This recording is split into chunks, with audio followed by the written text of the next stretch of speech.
This is not just scrap metal.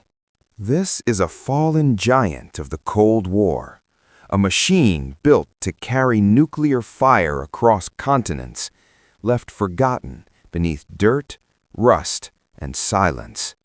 Today, we bring it back. The B-52 Stratofortress is one of the most powerful bombers ever built. First flown in 1952, it was designed to carry nuclear weapons across the world.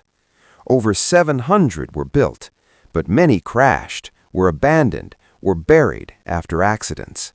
This is the story of one of them.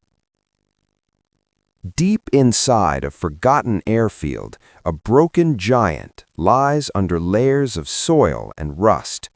This aircraft hasn't moved for decades.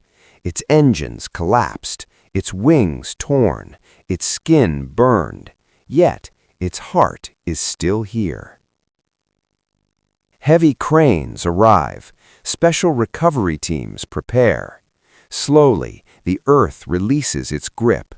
Piece by piece, the bomber rises again. Every bolt, every wire, every engine part is cataloged, cleaned, and preserved. Nothing is rushed, because history cannot be rushed. The B-52 uses 8 turbojet engines. These engines once pushed this monster at over 600 miles per hour.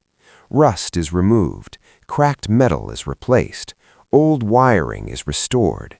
It is not rebuilding a plane, it is rebuilding a legend. The fuselage is repaired. Burned aluminum panels are replaced. The wings, each wider than a football field, are rebuilt. Slowly, the bomber begins to look alive again.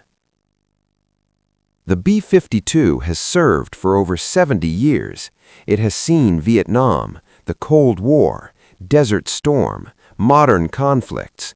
No bomber in history has lived this long. Some B-52s still fly today. This restoration preserves